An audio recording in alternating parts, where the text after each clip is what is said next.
Sam Selesnick. I am 16 years old from Pleasantville, New York.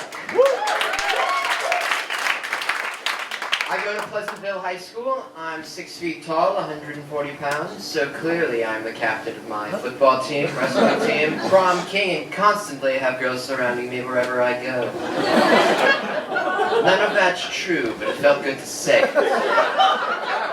I was recently here in New York for my newborn cousin's bris. And for those of you who don't know what a bris is, God, you're lucky. Basically, in the Jewish faith, it's believed that when an 8-day-old boy is circumcised, a holy connection with God is made. So for those men in the room who aren't Jewish but are circumcised, congratulations. You and God, you're like this. So, I was at the bris, and the butcher enters. Well, we don't call him the butcher, we call him the moil. You know, tomato. So, we're at the bris, and the moil, he enters all flamboyantly as if he's the guest on Oprah, and he says, "I am here, I am the moil." I always picture one of those hibachi chefs who do all the tricks with zucchinis and cucumbers and meat. And I began to think to myself while I was standing there, what inspires somebody to become a moil? What's the inspiration? Personally, I've never had the moment in school that must exist for some people, when you're sitting there and you realize that what you want to do with your life is cut baby penises. This thought didn't really leave my mind for some time. So, I was at a family dinner not too long ago, and I thought, now's an appropriate time to bring this up again. So I turned to my grandma, and I said, "Grandma, you're definitely the best Jew at the table.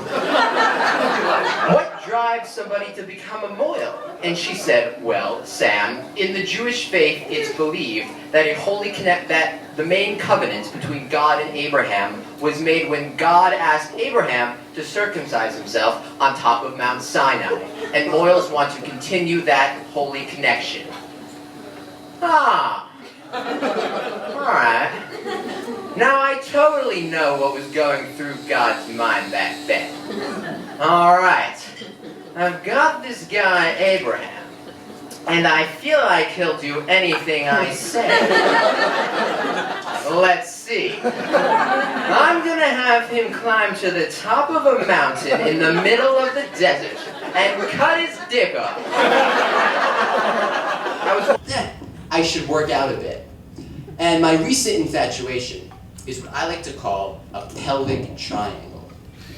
What's a pelvic triangle, Sam? Oh, funny you should ask. Thank you. You're a fantastic audience. So, have you ever seen a men's underwear commercial? The only commercial that can turn you on and make you feel weird in front of your parents. Those men are dancing around all seductively in their Fruit of the Loom underwear. Most people are infatuated or entranced by their movements, their muscles, and the fact that they're naked and dancing in a plain and empty room. Not me. I can't stop staring at whatever the fuck this is that sits right above their penis. Those two bones. How do you get that piece of art?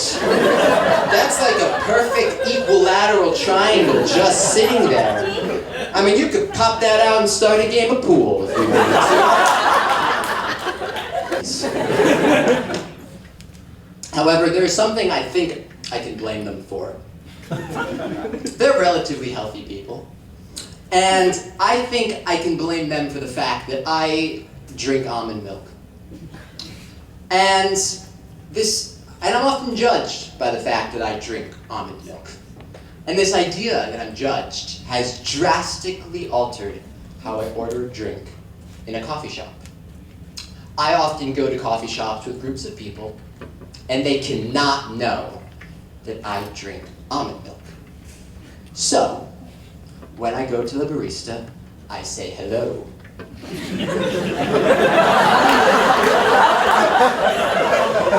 I don't say it like that. I say it like a normal person. I say, "Hello? I would like a latte. Excuse me. But can you make it with milk. Sorry, what, sir? I said, can I have a latte with almond milk? So eventually they figure out what I'm trying to say, and I go back to my table and wait for my drink to be ready. But once it's ready, it's as if they've completely forgotten the lowbrow conversation that we just had, because they look at the cup and they say, I have a latte with almond milk for Samuel Henry Selesnick. I didn't even give him my first name.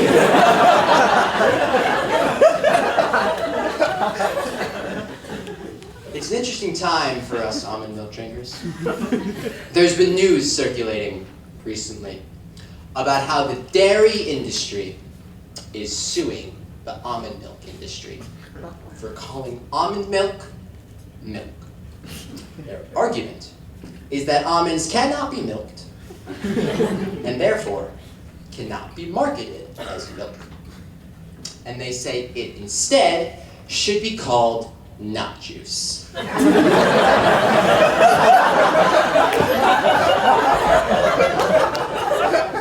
I think about this from the moment I wake up to about the moment I go to sleep. So all the time, I think about this all the time. And let me tell you why.